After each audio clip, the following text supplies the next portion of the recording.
ओम नमः शिवाय. श्री शिवमहापुराण रुद्रसंहिता पार्वती खंड अध्याय 19. कामदेव भस्मसात झाला. श्री गणेशाय नमः. ब्रह्मदेव नारदांना म्हणाले, हे मुने, महायोगी महेश्वर क्षुद्र विचारांनी कधीही पतित होऊ शकत नाहीत. अखंड अनुसंधानात असलेल्या त्यांच्या मनात पार्वतीला पाहून तिला आलिंगन देण्याचे विचार घोळू लागले. तेव्हा ते एकदम सावध झाले. ते दुसऱ्याचेच दुष्कर्म आहे हे त्यांच्या लक्षात आले. त्यांनी त्याचा शोध घेण्याचा प्रयत्न केला. तेव्हा हाती धनुष्य घेतलेला कामदेव गर्वाने उभा असलेला दिसला. तो दुसरा बाण सोडण्याच्या तयारीत होता. त्याचे कपट लक्षात येताच त्यांना फार राग आला. तेवढ्यात कामदेवाने तो अमोघ बाण सोडला. पण शिवजींनी केवळ दृष्टिक्षेपानेच त्याचे निवारण केले. ते पाहून तो भयकंपित झाला. प्राणभयाने व्याकुळ होऊन इंद्रादिकांचे स्मरण करू लागला. त्याची आर्तहाक ऐकून सर्व देव तत्काळ उपस्थित झाले. त्यांनी शिवजींना नमस्कार केला आणि त्यांना शांत करण्यासाठी त्यांची स्तुती करू लागले. पण काहीही उपयोग झाला नाही. अनिवार्य संतापाने त्यांचा तृतीय नेत्र किंचित उघडला. त्यातून अग्नीचा धगधगीत लोळ बाहेर पडला. त्या अग्नीने कामदेवाला चहूकडून घेरले. त्यामुळे तो खाली पडला. सर्व देव शिवजी याला क्षमा करा, क्षमा करा असे म्हणत आहेत. तोवर त्या अग्नीने कामदेवाचे भस्म करून टाकले. ते दृश्य पाहून देवांना फार दुःख झाले. ते व्याकुळ होऊन रडू लागले. पार्वती ही भीतीने पांढरी पडली. ती आपल्या सख्यांसह पितृगृही गेली. हे सर्व इतक्या त्वरेने घडून आले की मदनाची पत्नी रती दगडासारखी स्तब्धच झाली. भानावर येताच दुःखाने आक्रोश करू लागली. ती देवांना दोष देऊ लागली. जमिनीवर डोके आपटू लागली. स्वतःचे केस उपटू लागली. तिचे रुदन पाहून चराचर विश्व शोकग्रस्त झाले. देवाने तिचे सांत्वन केले. ते म्हणाले, रती, शांत हो, स्वतःला आवर. तू यातले थोडेसे भस्म घेऊन ते जतन करून ठेव. महादेव सर्वांचे स्वामी आहेत. ते तुझ्या पतीला पुन्हा जिवंत करतील. तुमचे पुनर्मिलन होईल.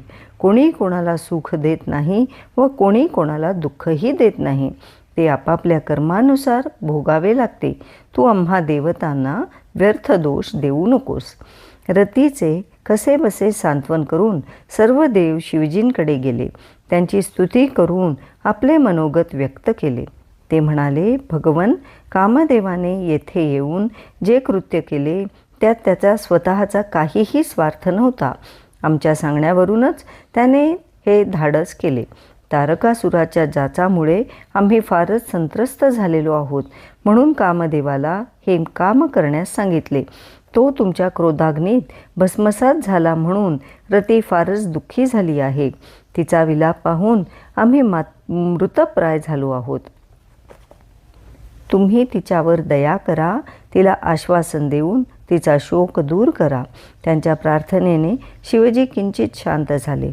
ते म्हणाले, देवांनो, माझे म्हणणे नीट ऐका. माझ्या क्रोधाने जे झाले ते झाले. त्याविषयीची चर्चा व्यर्थ आहे. आता रतीचा पती कामदेव अनंग रूपाने शरीररहित राहील. द्वापार युगात कृष्णावतार होईल. त्यावेळी तो कृष्ण पत्नी रुक्मिणीच्या पोटी प्रद्युम्न नावाने जन्म घेईल.